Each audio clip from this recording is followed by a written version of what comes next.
Bapak Ibu yang dirahmati oleh Allah Subhanahu wa taala, alhamdulillah kita bertemu kembali dalam sesi yang ketiga kuliah psikologi Islam. Semoga kuliah-kuliah yang telah lalu dan yang akan datang bisa bermanfaat buat kita semuanya, khususnya bagi saya pribadi, karena ini kesempatan yang besar yang diberikan oleh Pak Sahran sama Pak Habib kepada saya. Saya akan share materinya. Untuk yang ketiga ini, kita akan bahas tentang psikologi dan Islamic worldview. Saya pikir bagian ketiga ini bagian yang penting, karena belajar psikologi Islam tidak bisa dilepaskan dari kita belajar tentang Islamic worldview. Dan karena kecintaan kita kepada agama yang mulia inilah yang melahirkan pemikiran-pemikiran dalam psikologi Islam. Kalau bukan karena kecintaan pada agama, kalau bukan karena landasan agama, mustahil kita bisa mengembangkan psikologi Islam ini. Beberapa pertanyaan yang muncul cukup banyak gitu ya. Saya akan secara cepat bagi bentuk penghormatan saya munculkan di sini. Saya akan cepat menjawabnya saja. Pertama, ke mana arah penelitian psikologi Islam? Ini sudah kita jelaskan pada minggu lalu tentang body of language.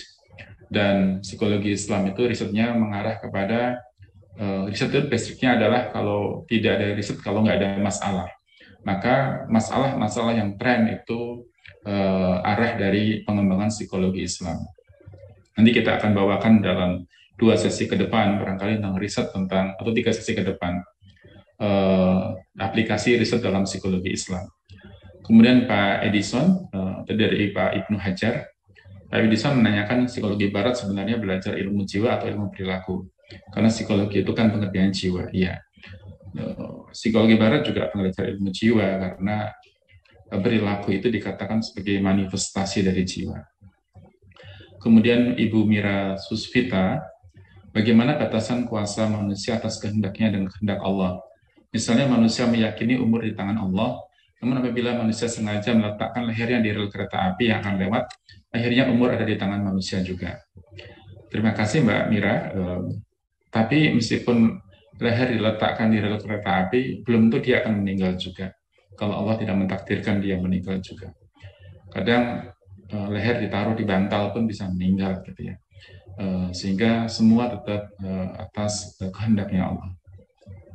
Dan Pak Insinyur Muhammad Nur bertanya, apakah ilmu tasawuf adalah bahagian dari psikologi Islam? Ya, ada beberapa orang yang menghubung-hubungkan antara tasawuf dengan psikologi Islam.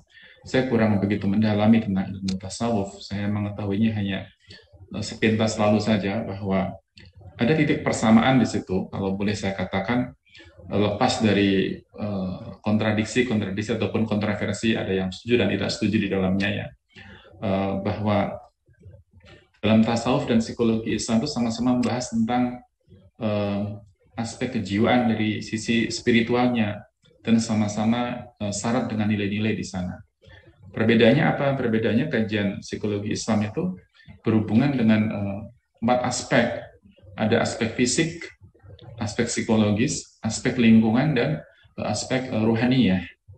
Kemudian dalam psikologi tasawuf, psikologi Islam juga bicara tentang membantu orang-orang menjadi sehat mental dan sekaligus meningkatkan keimanan dan ketakwaannya kepada Allah. Tidak lepas sebenarnya dari kajian psikologi secara umum, hanya saja wadahnya adalah wadah Islam. Sedangkan tasawuf itu yang saya ketahui adalah cara untuk berhubungan langsung dengan Allah gitu ya. Dengan maksud ada upaya-upaya untuk menuju kehadirat Allah di sana. Lebih spesifik menurut saya. Kemudian lebih menekankan juga pada segi spiritualitasnya, dan mencakup juga ada jiwa, ada akhlak, ada syariah di sana juga, dan seterusnya. Itu yang saya pahami. Kemudian Pak Said mohon bertanya bagaimana pandangan Islam dan pandangan dunia Barat tentang psikologi dalam hubungannya dengan kejiwaan. Ya, ini sudah kita sampaikan di beberapa waktu yang lalu ya. Dan Mbak Poppy Novita, Barat mengenal God spot tapi ateis. apa arti good spot, Prof, gitu ya. Justru itu yang saya katakan kemarin tuh di transpersonal itu tidak mencapai titik good spot. Itu good spot maksudnya itu kan istilahnya dalam istilahnya Pak Ari Ginanjar gitu ya, titik Tuhan di situ, artinya tidak menyentuh aspek Tuhan. Kemudian Pak Hirun, apakah psikologi Islam juga melahirkan psikiater dan psikolog?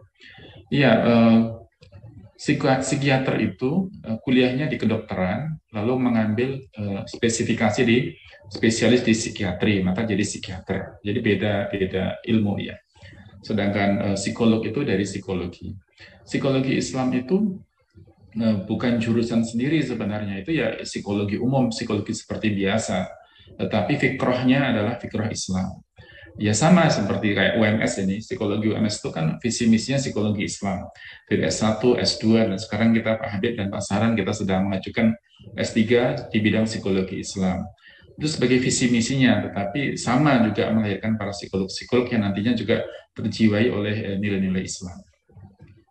Kemudian Ibu Fitri, ya ini kegalauan ya, karena memang benar yang saya tadi sempat baca, cukup panjang, saya nggak akan membacakannya, bahwa teman-teman psikologi itu harus kita dorong untuk belajar agama. Karena dalam hal konseling, misalnya dalam penanganan konseling, itu banyak hal-hal terkait dengan syariah juga. Kayak misalnya pernah ada orang datang kepada saya, misalnya ditalak oleh suaminya 3 kali sekaligus begitu.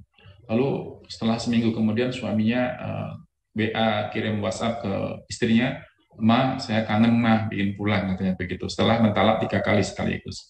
Nah, lalu bagaimana para psikolog memaknai talak 3 kali sekaligus gitu? Untuk apakah ini boleh ataukah tidak boleh, kan harus belajar agama.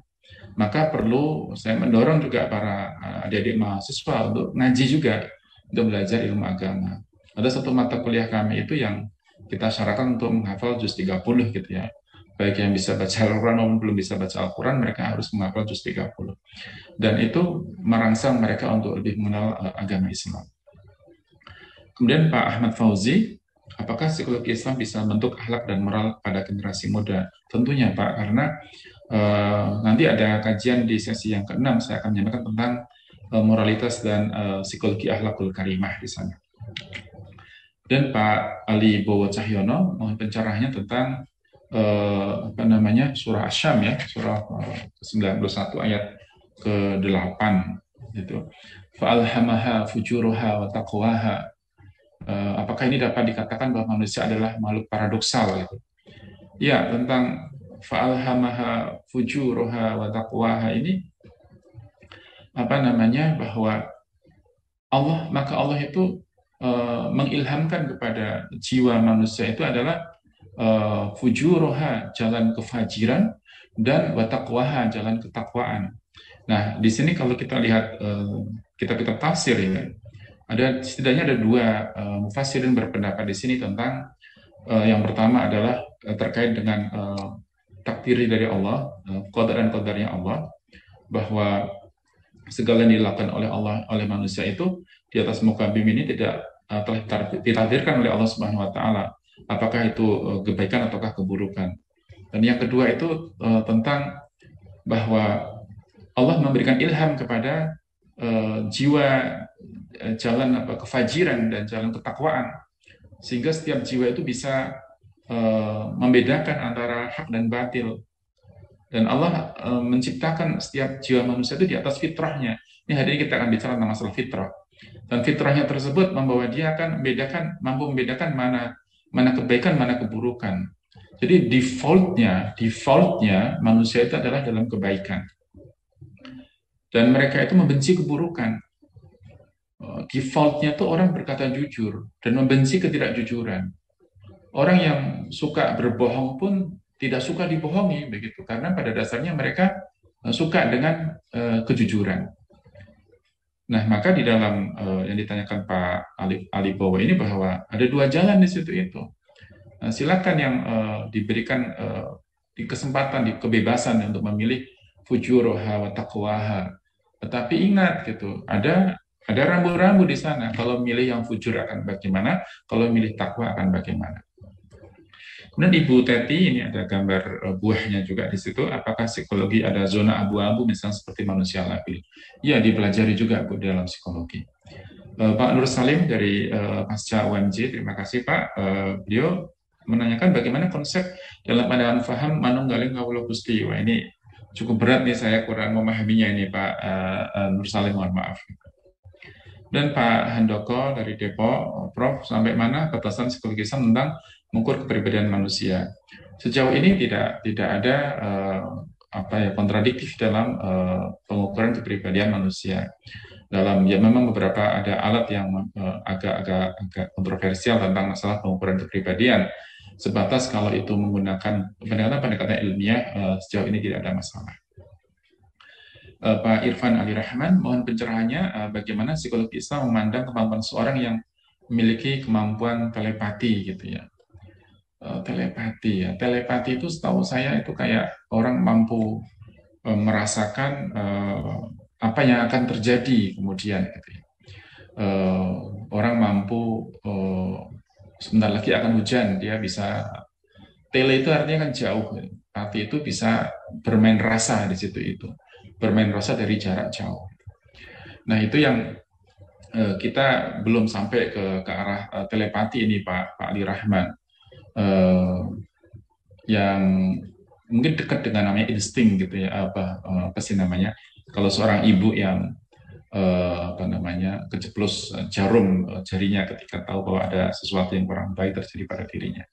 Nah itu semacam itu. Tapi saya belum paham sampai ke tataran telepati itu. Telepati dalam arti yang tadi saya katakan tadi. Kita belum mampu untuk mengukur ke hal-hal yang semacam itu. Dan Pak Agus Sumianto, mohon penjelasan tentang bagaimana breakdown teori dari psikologi Islam terkait dengan praksis pendidikan yang didominasi dengan taksonomi Bloom dalam hal pembelajaran maupun evaluasi gitu. Ini kita akan belajar nanti di sesi yang berikutnya ya Pak tentang taksonomi Bloom dan terkait dengan proses pembelajaran. Pak Mukhlis dari Riau, beliau manusia punya 3 dimensi, jasmani, rohani, dan nafsani.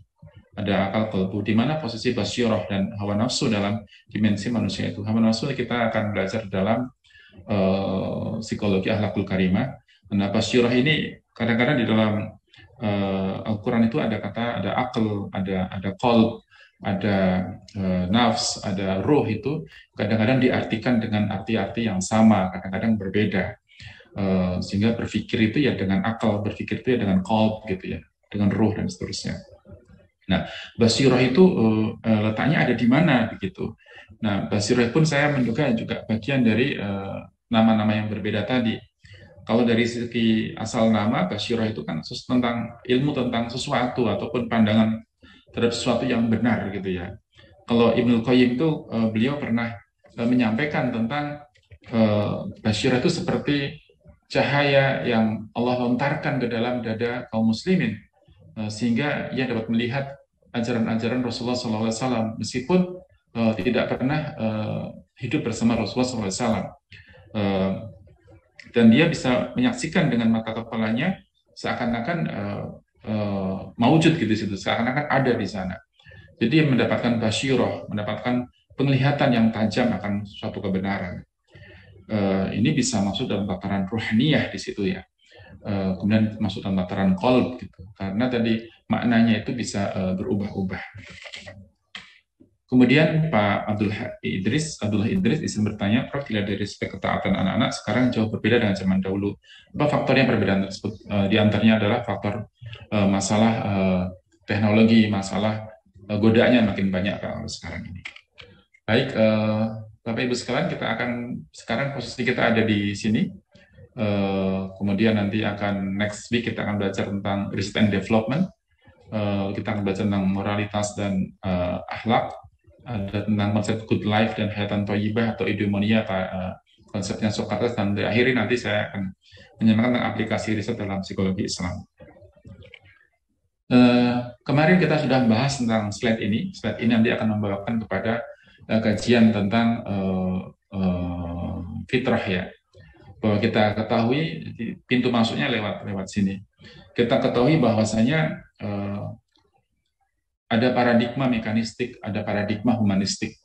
Paradigma mekanistik itu diwakili oleh psikoanalisis dan humanistik, di mana dalam paradigma mekanistik ini orang itu seperti mesin gitu. Manusia digerakkan insting dasar yang sifatnya buruk, tingkah laku itu dipengaruhi oleh pengalaman masa lalu gitu ya. Kemudian dalam humanistik juga dikatakan tingkah laku manusia itu bersifat stimulus respon, mengutamakan pengalaman masa sekarang dan di sini saat ini gitu. Sesuatu yang menyenangkan akan direspon positif, yang tidak menyenangkan direspon negatif. Ini kan mekanistik. Orang seperti mesin di situ itu. Padahal orang punya keunikan-keunikan yang tidak dimiliki juga oleh makhluk-makhluk yang lainnya. Dan di dalam paradigma yang humanistik, manusia itu diberikan porsi yang begitu besar, saking besarnya itu sehingga manusia itu kadang-kadang dianggap memerankan diri sebagai Tuhan. Manusia bebas untuk membuat cara pandang, bersikap, berkreasi, dan seterusnya. Ini sebenarnya kritik terhadap behavioristik dan psikoanalisa, yang mana mereka menganggap itu hal yang negatif, sekarang mereka menganggapnya hal yang positif. Kemudian dari situ semua kita akan masuk ke dalam di mana letak psikologi Islam. Nah, psikologi Islam ini, posisi psikologi Islam, manusia itu bebas berpikir, bebas berperasaan, bebas berkemauan sebagaimana dalam paradigma humanistik. Namun juga manusia itu harus bertanggung jawab terhadap apa? Terhadap lingkungan sekitarnya, lingkungan alam, terhadap dirinya sendiri, terhadap keluarganya, terhadap lingkungan sosialnya, dan yang terpenting adalah tanggung jawab manusia pada Rabb-nya. Kemudian manusia juga bebas berbuat apapun boleh gitu di dalam Islam, namun tidak boleh keluar dari batasan syariat.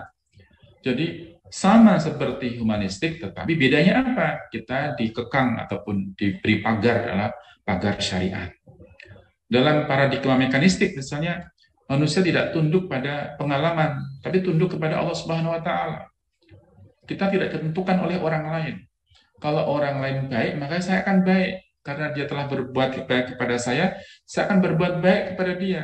Seakan-akan perilaku kita itu diatur oleh orang lain, diarahkan oleh orang lain, disetir oleh orang lain. Karena baiknya kita, karena baiknya orang lain. Mestinya meskipun orang lain baik, saya tetap baik. Meskipun orang lain tidak baik, saya akan tetap baik. Karena saya baik bukan karena orang lain, tapi karena saya ingin baik begitu. Kemudian pengalaman masa lalu dan saat ini berguna bagi manusia untuk mempertimbangkan perbuatan yang akan datang. Jadi pengalaman masa lalu dalam paradigma mekanistik itu menentukan kondisi kita sekarang. Jadi berpengaruh kondisi kita baik sekarang ya karena baiknya masa lalu. Jadi ada semacam mekanisme di situ. Tetapi kita tahu bahwa dalam surah Al-Hasyr ya ayat ke-18 kalau nggak salah, ya ayyuhalladzina amanu taqullaha wal tandur nafsum ma qaddamat lihat. Wahai orang-orang yang beriman, bertakwalah kepada Allah dan hendaklah setiap diri itu memperhatikan apa yang telah diperbuatnya untuk masa yang akan datang. Jadi perbuatan masa lalu untuk meneropong kira-kira ke depan saya akan bagaimana. Ada stimulus yang menguntungkan akan direspon positif dan sebaliknya. Tapi manusia punya free will. Ingat bahwa tidak semua hal yang baik itu direspon baik, tidak semua hal buruk direspon buruk. Karena kita punya free will, kita punya kehendak bebas. Jadi dikatakan di depan tadi, فَأَلْهَمَهَا فُجُورُهَا وَتَقْوَاهَا. Dan Allah itu mengilhamkan kepada jiwa itu jalan yang fujur dan jalan ketakwaan kepada Allah Subhanahu wa taala. Tinggal dipilih kita akan yang mana yang akan kita tuju di situ. Nah, terkait dengan paradigma fitrah itu ya. Saya masih merefer bukunya Pak Baru dan yang bagus itu. Bahwa psikologi Islam itu ada dua paradigma di sana. Di dua paradigma baik humanistik maupun mekanistik kita ada dua di sana.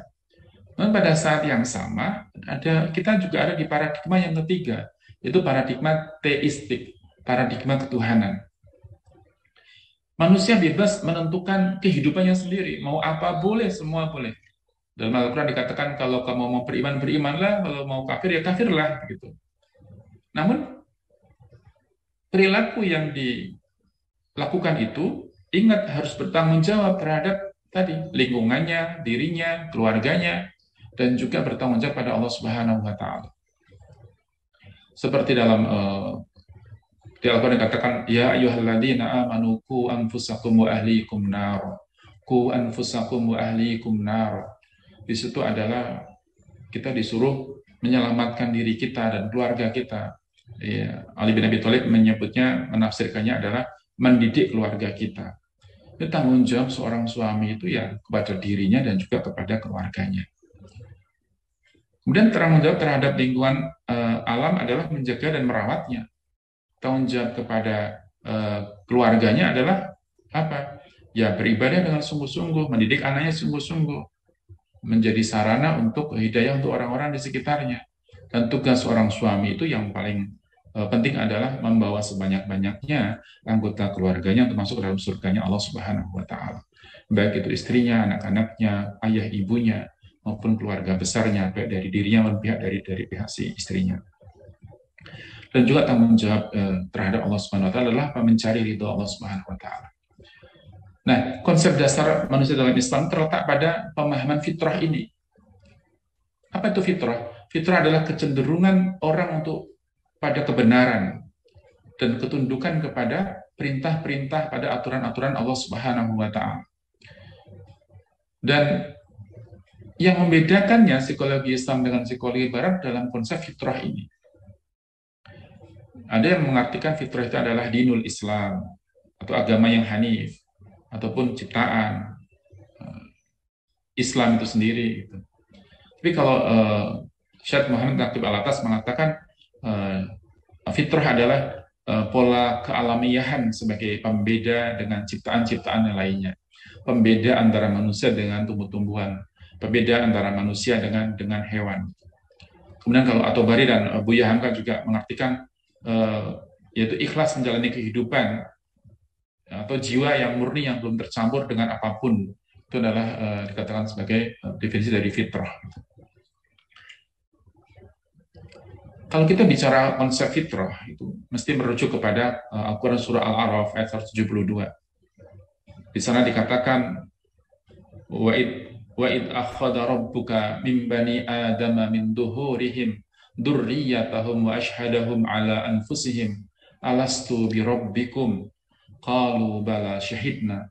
Di sini ada yang saya beri warna merah itu. Allah Subhanahu wa taala mengenalkan dirinya, membuat persaksian di hadapan hambanya ketika di dalam rahim ibunya. Alastu bi rabbikum, bukankah aku ini Tuhanmu? Qalu bala syahidna. Dan kita pada waktu itu membenarkan bahwa Allah Subhanahu wa taala adalah Tuhan kita. Artinya apa? Sejak di dalam rahim ibu kita, kita sudah berketuhanan. Kita sudah beragama Islam. Maka ketika lahir pun kita dalam kondisi fitrah. Fitrah apa? Fitrah keislaman. Ini bedanya dengan psikologi Barat yang tidak ada nilai-nilai ketuhanan dalam diri manusia. Kita belum lahir saja sudah punya nilai-nilai ketuhanan di sana. Bahkan dalam hadis disebutkan hadis Imam Bukhari ini, diriwayatkan Imam Bukhari, kullu mauludin yuladu 'alal fitrah fa abawahu yuhawidanihi aw yunassiranihi aw yumajjisanihi. Bahwa setiap anak itu lahir dalam kondisi fitrah. Fitrah apa? Fitrah keislaman di sana. Kita lahir diikat dengan perjanjian prakelahiran, yaitu apa? Di dalam alam bawah sadar kita tertanam bahwa sudah ada Allah Subhanahu wa taala di dalam alam bawah sadar kita. Yang ini menunjukkan bahwa kita sudah dibimbing oleh Allah Subhanahu wa taala dari mulai dalam rahim ibu kita. Apa sih dampaknya dengan pemahaman fitrah seperti ini? Ternyata implikasinya kalau kita teliti, implikasinya itu sangat jauh. Ini berpengaruh pada semua aspek kehidupan, berpengaruh dengan cara pandang kita, berpengaruh dengan sikap-sikap kita, berpengaruh pada prinsip-prinsip yang kita miliki, berpengaruh terhadap nilai-nilai yang kita perjuangkan. Ternyata dampaknya itu sangat panjang besar. Dan oleh karena itu paradigma psikologi bagi seorang muslim ya, itu bahwa kita harus berwawasan tauhid. Dan ini menjadi landasan dalam kita memahami manusia. Landasan memahami manusia ada apa? Bahwa manusia itu punya fitrah. Fitrahnya itu telah mengenal Allah Subhanahu wa taala sejak dia di dalam rahim ibunya. Sejak dia belum dilahirkan ke muka bumi sudah memiliki fitrah keislaman. Kemudian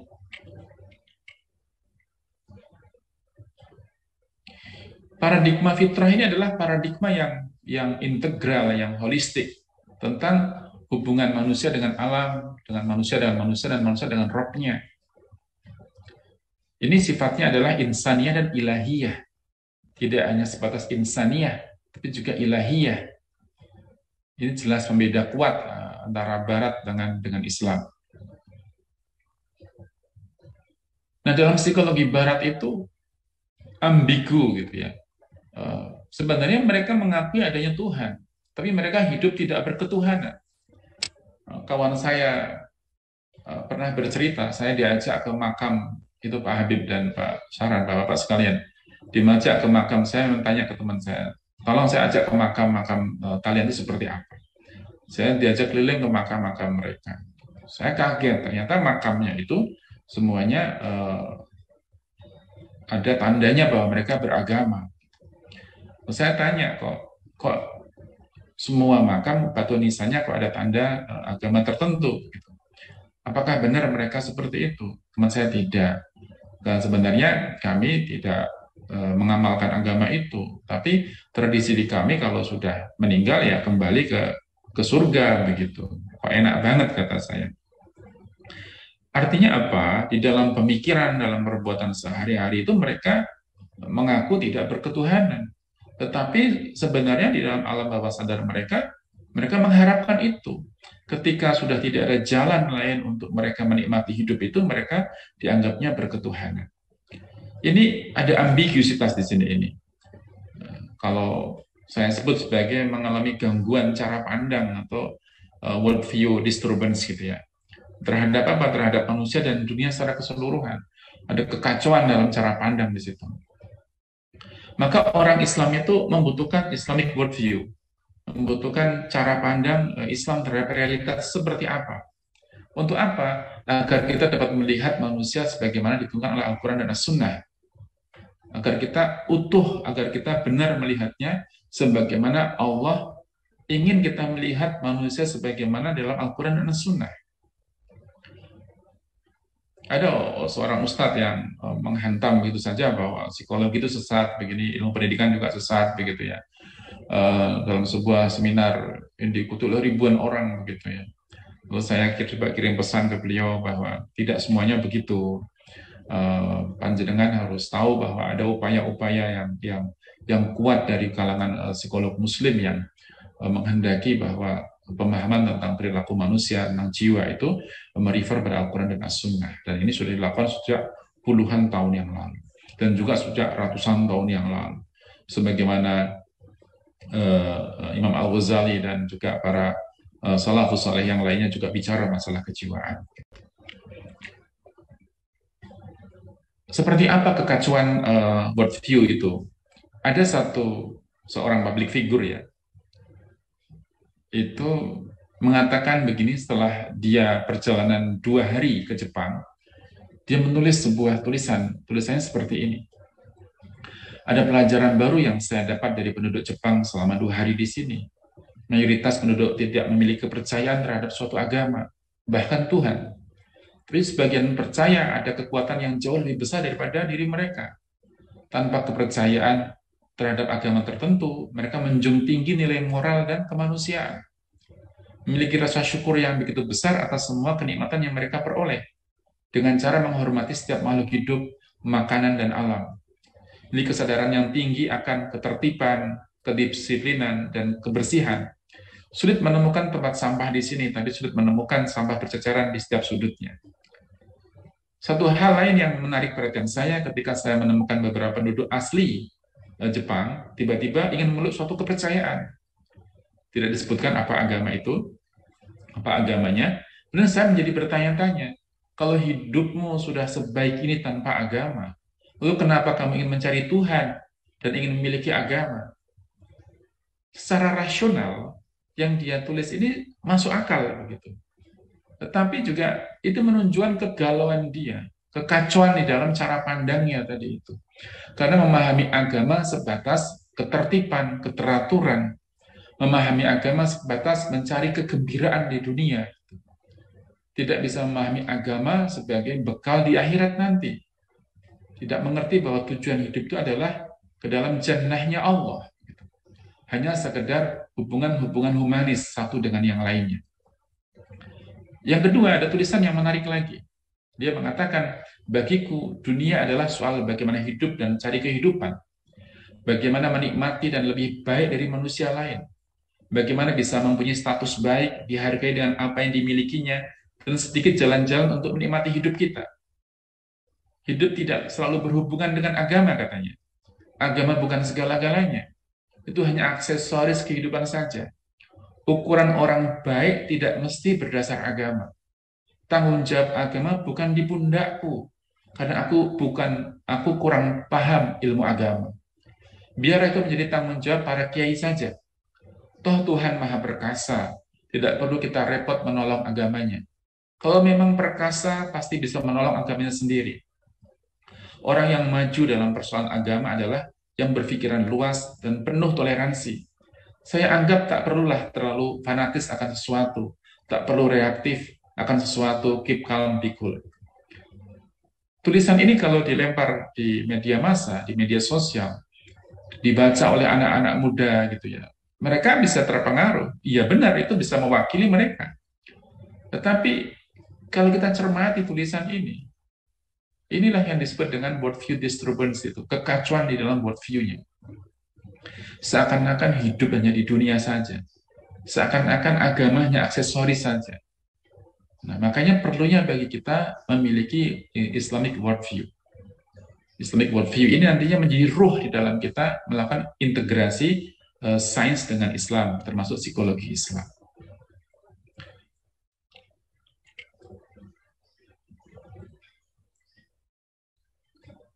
Ada juga pertanyaan-pertanyaan yang muncul seperti, mengapa kita menganggap Islam yang benar dan agama lain salah? Bukankah agama lain menganggap Islam juga salah? Dan mereka merasa benar. Ini mungkin tidak membaca Al-Qur'annya seperti apa. Untuk apa melakukan islamisasi ilmu? Memang ada ilmu yang tidak Islam. Bukankah melakukan islamisasi justru makin menyempitkan ilmu itu sendiri? Jadi penolakan-penolakan itu juga muncul dari kalangan kaum muslimin. Mengapa harus ada psikologi Islam? Berarti akan ada psikologi Kristen. Betul semua. Ada Christian psychology, ada Buddhist psychology, ada Hindu psychology, ada pastoral psychology. Banyak gitu ya. Tidak hanya psikologi Islam. Tapi juga ada sebagian kaum muslimin itu tidak setuju ataupun gerah dengan psikologi Islam. Karena mungkin kurang membaca. Sehingga seakan-akan ngertinya hanya psikologi Islam. Sementara agama-agama yang lain juga memiliki visi psikologi menurut agamanya sendiri itu. Baik, apa sih Islamic worldview itu? Adalah pandangan hidup seorang muslim dalam menafsirkan berbagai konsep-konsep penting dalam kehidupan. Dan menjadi petunjuk untuk apa? Memilih sikap yang tepat terhadap berbagai fenomena yang muncul dalam kehidupan kita. Kalau seperti ini saya harus bagaimana? Dan pandangannya itu dilandaskan pada Al-Quran dan As-Sunnah. Sehingga jiwanya terpelajar, jiwanya selalu hidup dalam tuntunan Islam. Memandang segala sesuatu tidak bisa dilepaskan dari nilai agama yang dimilikinya. Ciri-cirinya diantaranya adalah akan membimbing seorang muslim dalam memandang realitas dalam mencari kebenaran. Dan di dalam Islamic worldview itu, Allah sebagai konsep kunci atau kunci utama dalam berpikir, dalam berpandangan. Tidak menjadi aspek kecil sebagaimana dalam psikologi barat. Bahkan dalam film-film itu suka Tuhan itu menjadi olok-olokan mereka saja. Untuk lelucon dalam film-film, dalam berbagai macam jok-jok mereka, dalam pidato-pidato mereka. Di dalam Islam, Allah ditempatkan sebagai sentral. Dalam segala hal, dalam peribadahan, dalam sosial. Tadi dikatakan tujuannya untuk mencari ridho Allah. Termasuk acara ini adalah mencari ridhonya Allah. Sebagai sentral seluruh kegiatan kita. Prinsip berpikirnya tauhidi. tentang keesaannya Allah. Bukan dikotomik tadi ya, yang tadi ambigu sebagaimana Barat dalam alam bawah sadarnya mengenal Tuhan, tetapi dalam perilaku sehari-hari tidak berketuhanan. Tidak sekedar bersandar pada akal, pada rasionalitas dan pengalaman, tapi juga wahyu. Dan wahyu itu yang menjadi filter pembeda benar salahnya dari pengalaman dan rasionalitas.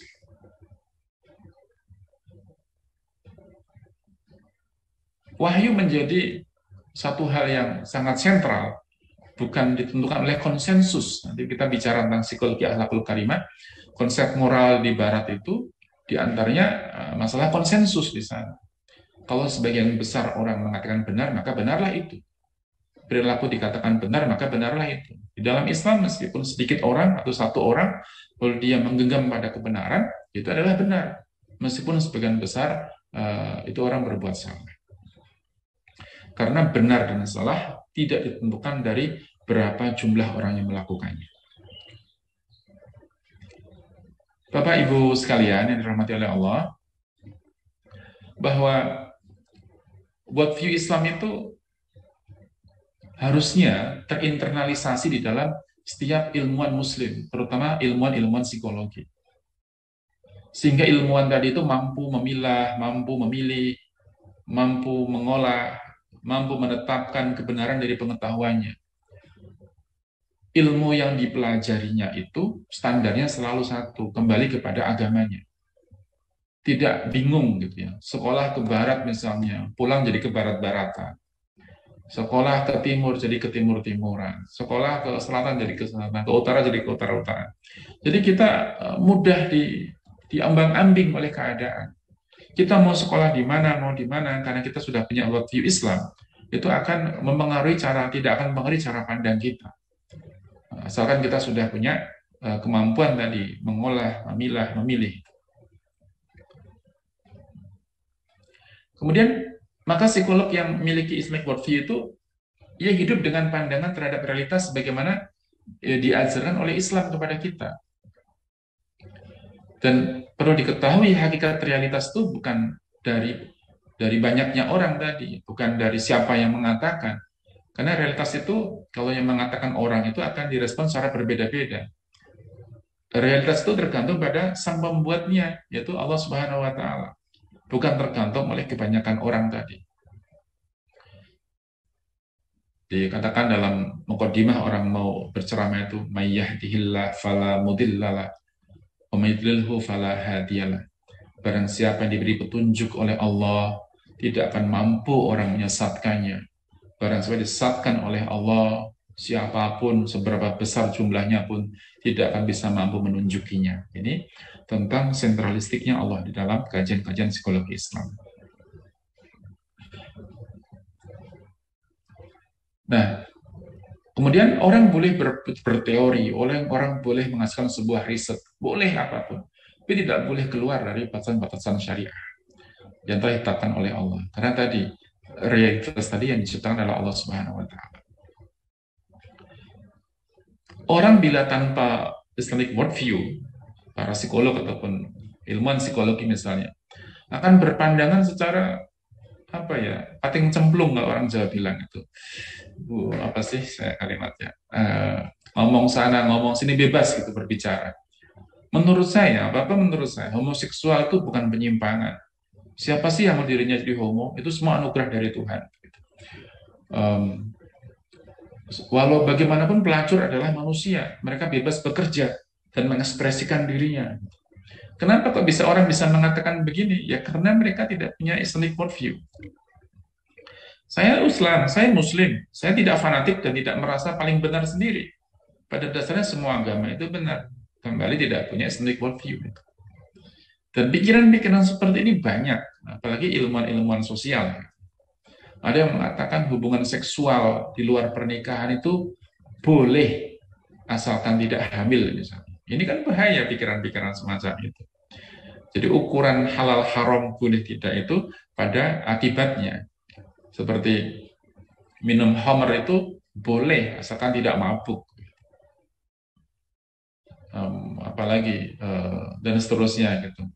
Letak keharuman khamar itu bukan karena memabukkannya. Orang minum sedikit saja nggak mabuk, berarti halal kalau begitu. Ada anekdot orang di Jawa atau orang Indonesia, saya nggak tahu dapat dari mana ini Pak Habib. Pak Haji, anakmu main judi.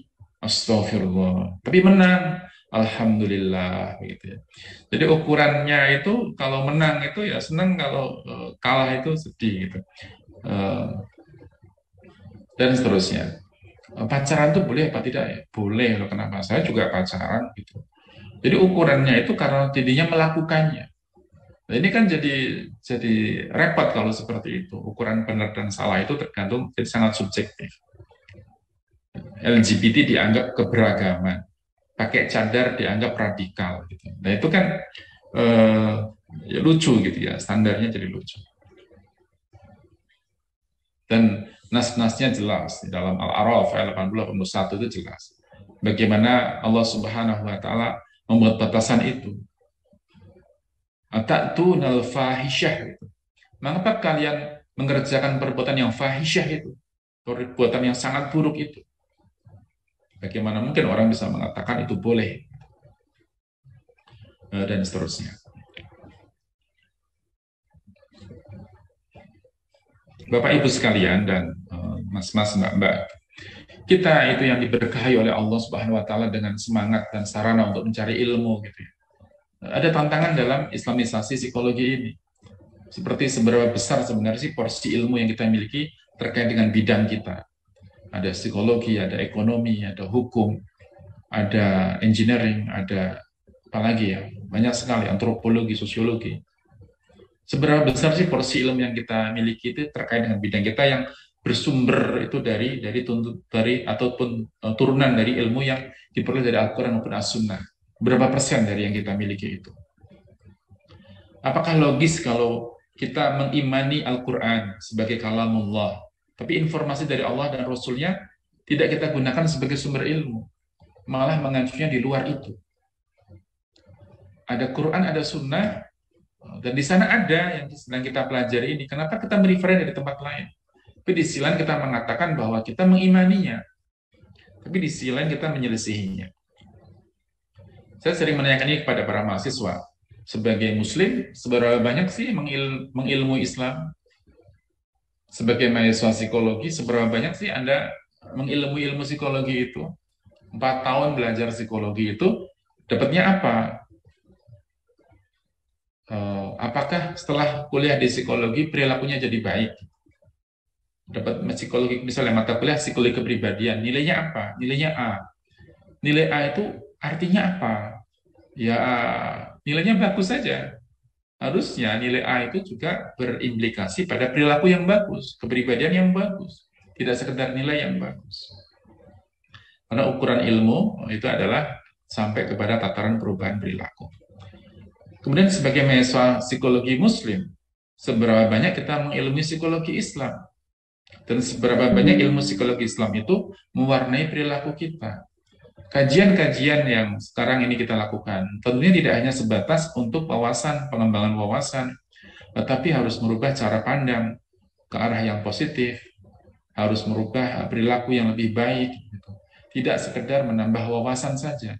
Menambah wawasan di awalnya, tapi lanjutannya adalah perubahan-perubahan perilaku, membangun perilaku, sehingga nanti kita bisa membangun peradaban dalam diri kita, peradaban di lingkungan kita, hingga pada peradaban dunia.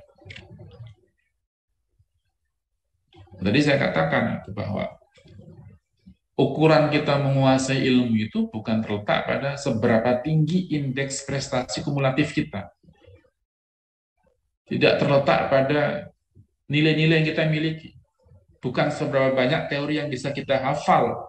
Bukan seberapa pandai kita berargumentasi. Bukan seberapa tajam kita menganalisis suatu persoalan. Ingat dengan yang sering saya katakan dalam perkataan Abu Bakar Jabal Al-Jazairi, dia mengatakan al-ilmu sabilul khasyah.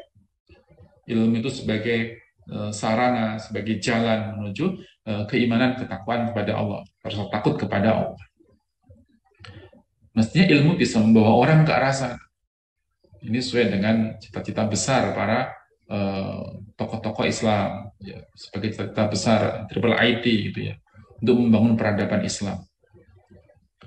Juga dikatakan tentang ukuran orang yang cerdas itu, Rasulullah sudah membuat garis yang tidak seperti yang kita pahami, yaitu bahwa tentang al-kayyis di situ. Al-kayyis itu orang yang cerdas, itu adalah mandana nafsahu wa amila lima ba'dal maut. Yaitu orang yang cerdas adalah orang yang menyiapkan dirinya dan beramal untuk hari setelah kematiannya. Maka ya saya ketika pengukuhan guru besar saya menuliskan ukuran orang yang cerdas itu adalah orang yang seperti ini, bukan karena profesor maka jadi cerdas, tidak. Cerdas itu ukurannya adalah yang mau menyiapkan dirinya dan beramal untuk hari setelah kematian. Orang baik itu orang yang cerdas. Orang soleh itu orang yang cerdas.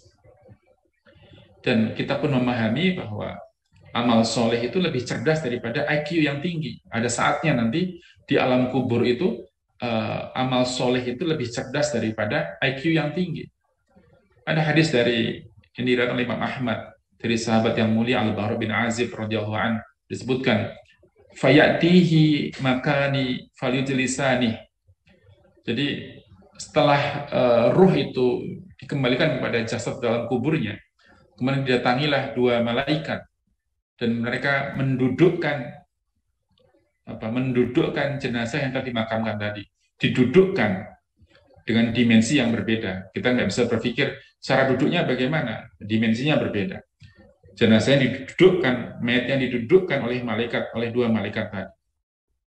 Fayakulani lahu, lalu mereka berkata kepadanya, marrabbuka, siapakah Tuhanmu? Fayakul rabbi Allah, Tuhanku adalah Allah. Fayakulani lahu, lalu berkata mereka berdua, madinuk, apakah agamamu? Fayakul diniyal Islam, agamaku adalah Islam. Fayakulani lahu ma hadzal rajulul ladzi bu'itsa fikum, siapakah laki-laki yang diutus tengah-tengah kamu? Fayakul huwa Rasulullah sallallahu alaihi wasallam, dia adalah Rasulullah sallallahu alaihi wasallam. Fayakulani lahu wa ma yudrika, apa yang kamu pelajari? Fayakul qara'tu kitaballah fa amantu bihi wa saddaqtu, aku adalah membaca kitabullah, aku beriman kepadanya dan juga membenarkannya. Maka ini adalah yang bisa menjawab seperti ini bukan karena dia profesor, bukan karena dia doktor, bukan karena IQ-nya 200, bukan, tapi karena amal solehnya. Nah, paradigma ini tentunya seorang ilmuwan muslim tidak hanya pintar menghafal teori-teori, tidak hanya pintar menemukan sesuatu, tetapi bagaimana dia bisa melakukan perubahan-perubahan yang baik untuk masyarakat, untuk dirinya sendiri. Karena nanti semua itu ujungnya adalah sebagai bekal kehidupan setelah kematiannya. Dan yang bisa menjawab ini bukan karena IQ-nya tinggi, tapi karena amal-amal solehnya yang bisa menjawab. Dan di dalam surah Ibrahim ayat ke-27 kalau nggak salah, itu dikatakan yusabbitullahu alladhina amanu bil qawlis tsabit. Jadi Allah Subhanahu wa taala itu yang mengokohkan kita, meneguhkan kita dengan qaulus tsabit, dengan perkataan yang kokoh itu tadi. Kenapa kok Allah sampai begitu menolong kita di alam kubur? Ya karena amal-amal kita, kan kita selalu mendekatkan diri kepada Allah Subhanahu wa taala.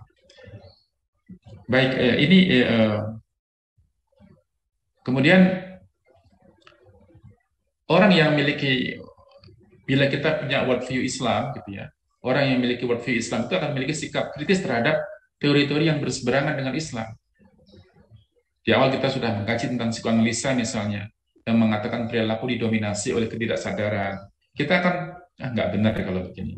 Manusia digerakkan oleh insting buruk. Ini hal-hal yang buruknya. Meskipun hal-hal yang baik dari teori-teori ini adalah juga banyak ya, tapi kita mengkritisi hal-hal yang buruk ini. Perilaku positif, pengalihan dari perilaku negatif misalnya.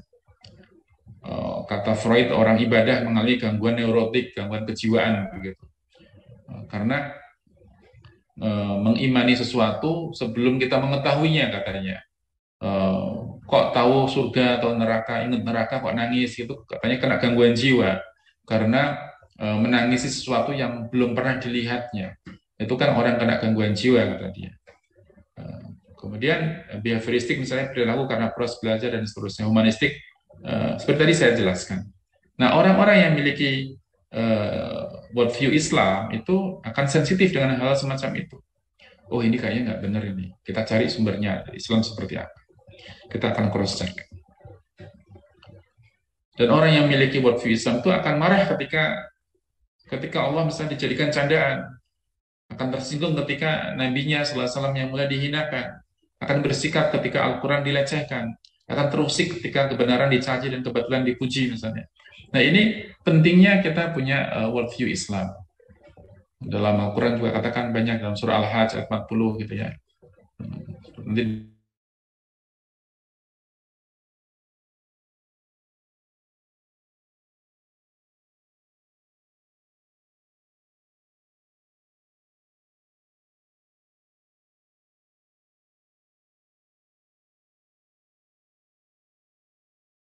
saat agamamu dihina, gantilah bajumu dan kain kafan. Ini sensitivitas di dalam kita memahami worldview Islam. Juga di sebelahnya juga demikian. Maka Bapak Ibu sekalian, singkat kata adalah bahwa yang saya simpulkan bahwa dengan fitrah yang kita miliki itu, maka menjadi pembeda dalam pemahaman psikologi Barat dengan psikologi Islam. Dan juga fitrah itu akan terpelihara dalam kehidupan kita, diantaranya setelah kita memiliki cara pandang Islamic worldview itu untuk membantu kita di dalam memahami ilmu psikologi yang bersumber dari Al-Quran dan As-Sunnah, sehingga kita bisa membedakan mana hak, mana yang batil, mana yang boleh dan mana yang tidak dengan cara pandang yang kita miliki tersebut. Saya pikir itu yang saya sampaikan. Mohon maaf bila terlalu panjang ataupun sulit dimengerti. Mudah-mudahan apa yang saya sampaikan bisa bermanfaat dengan baik. Nasrun minallah, fatun qarib. Assalamualaikum warahmatullahi wabarakatuh.